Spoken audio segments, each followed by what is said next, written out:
मित्रों, आपका स्वागत है। मेरे साथ मेरी दोनों बहनें spokes person Bharatiya Janata party की पूर्णिमा जी और रजनी सेठी जी भी हैं। भारतीय जनता पार्टी की तरफ से आज हम एक विषय जो बहुत ही इम्पोर्टेंट है जम्मू कश्मीर और देश के लिए, उस पर चर्चा करना चाहते हैं और ये है सिक्योरिटी से रिलेटेड। हम सबको जानकारी है कि 2019 में जब यहाँ पर ऐतिहासिक निर्णय लिया गया तो जो यहाँ पर अलगाववाद की दीवार खड़ी कर दी थी, उसके ढहाने के बाद टेररिज्म पर कंट्रोल करने के 2-3 ऐसे एस्पेक्ट्स थे जिसकी वजह से टेररिज्म कंट्रोल हुआ। उसमें से सबसे बड़ा अगर कोई एस्पेक्ट था, वो था जो टेररिस्ट थे और उनका जो ओवरग्राउंड नेटवर्क था उस पर चोट करना, उनकी जो फंडिंग चैनल्स थी उस पर चोट करना, और उनके लिए जो पॉलिटिकल स्पेस में जो लोग बैठे हुए हैं, जो उनका सपोर्ट स्ट्रक्चर के नाते बिहेव करते थे, उस पर चोट करके टेररिज्म को सब्सटेंशियली डाउन किया गया। और ये आंकड़े सिर्फ भारतीय जनता पार्टी बोलती है या सरकार बोलती है, ऐसा नहीं है। इंडिपेंडेंट रिसोर्सेज, जो इंडिपेंडेंट सोर्सेज हैं और इंडिपेंडेंट एजेंसीज हैं, उनका भी अगर आप देखेंगे, यहां तक कि जो हमारे पॉलिटिकल अपोनेंट्स भी हैं वो भी मानते हैं कि न केवल टेररिज्म में बल्कि टेररिज्म की टाइप में भी बहुत अंतर आया हुआ है। टेररिस्ट्स की शेल्फ लाइफ कम हुई है, टेररिस्ट्स का जो यहाँ पर नंबर वो कम हुआ है, और टेररिस्ट जो एक्शन इनिशिएट करते थे, अब सिक्योरिटी फोर्सेस ऐसा स्पेसिफिक इनपुट होने के नाते वो इनिशिएट करते हैं। तो इस नाते से टेररिज्म का खात्मा हो रहा था, डाउन हुआ है। 75 to 80% इंसिडेंट्स कम हुई है, सिविलियन डेथ्स कम हुई है, स्टोन पेल्टिंग तो ऑलमोस्ट 0% हो गया है।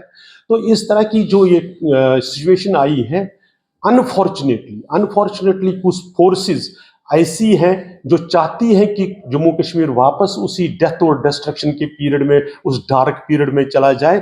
तो वो ऐसे स्टेटमेंट्स दे रहे हैं कि जिससे टेररिज्म को रिवाइव होने का, उस अलगाववाद की और उस वायलेंस को रिवाइव करने का एक ऐसा माहौल बनता जा रहा है। आप चुनाव के बाद की इंसिडेंट्स को कहेंगे कि जी ये सरकार को डिस्टेबलाइज करने के लिए किया जा रहा है। आप ये कहेंगे कि टेररिस्ट्स को मारिए मत, उनको जिंदा पकड़िए, विदाउट अंडरस्टैंडिंग कि आप क्या कह रहे हैं। और आप इसी प्रकार से लोगों की हैरेसमेंट के नाम पर सिक्योरिटी एजेंसीज के काम में अड़चन डालना शुरू कर देते हैं। तो ये बहुत खतरनाक है। हम लोगों को आगाह करना चाहते हैं, हम लोगों के ध्यान में लाना चाहते हैं कि देखें, इन लोगों को आइडेंटिफाई करके देख लीजिए कि ये कौन से लोग हैं। क्या जम्मू कश्मीर एफर्ड कर सकता है कि जो पिछले कई दहाइयों से हमने जो यहाँ पर देखा हुआ है, क्या वो दोबारा हम उसमें से वापस चले जाएं? ऐसा हम एफर्ड कर सकते हैं? क्या यहाँ का नौजवान जो बहुत मुश्किल से जो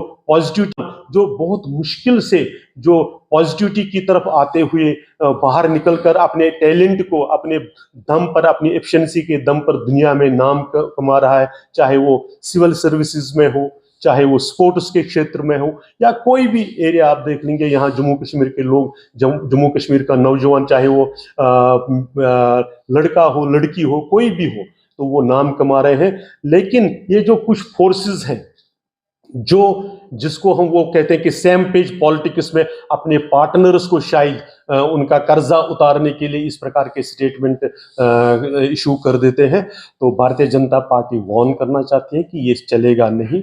जम्मू कश्मीर को वापस उस काले इतिहास का दोहराने नहीं दिया जाएगा। और लोगों से भी ये ध्यान में लाना चाहते हैं कि टेररिज्म अब खत्म करने के लिए और पुश करना होगा, और ये जो इस तरह के स्टेटमेंट्स को, इसको न केवल इग्नोर करें बल्कि इस पर अपना रिएक्शन दें, अपने प्रॉपर तरीके से उनको बताएं। इतना कहने के बाद अगर कोई बात रजनी जी या पूर्णिमा जी ऐड करना चाहती हैं, मैं उनसे भी नहीं। पत्रकार वार्ता में कहा फोर्सेस का जिक्र किया, या फोर्सेस, मुझे लगता नहीं कि इसमें कोई एम्बिग्युइटी है। जिसने ये कहते हैं कि जिंदा पकड़िए टेररिस्ट्स को, स्टेटमेंट पब्लिश हुई है, बड़े नेता, अपने आप जिम्मेवारी कॉन्स्टिट्यूशनल पोस्ट्स पे रहने वाले लोग इस प्रकार से हैं। वो लोग हैं जिन्होंने ये कहा कि अगर इंसिडेंट चाहे वो बड़गाम में हुआ, चाहे वो श्रीनगर में हुआ, चाहे कहीं पर भी हुआ, कहते हैं कि ये वो एजेंसीज करें, यानी उनका जो एक्चुअल जिन्होंने किया है उनको बेल आउट करने के लिए जो भारतीय एजेंसियों पर एक तरीके से जो पुरानी उनकी आदत है उस पर क्वेश्चन मार्क लगाने की कोशिश है। तो ये आइडेंटिफाइड है, उसमें से मुझे लोग सारे समझते हैं, जानते हैं, क्योंकि पेपर्स में ये करते हैं।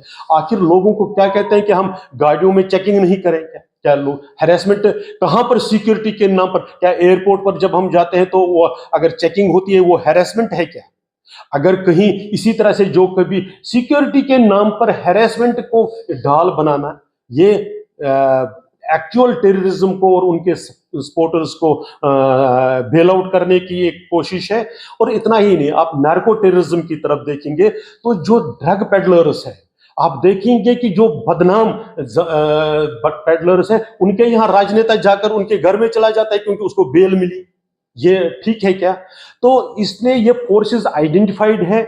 मेरे नाम लेने से वो कोई और स्पष्ट हो जाएगा, ऐसा कुछ नहीं। नाम लेने में हमें हेजिटेशन भी नहीं है।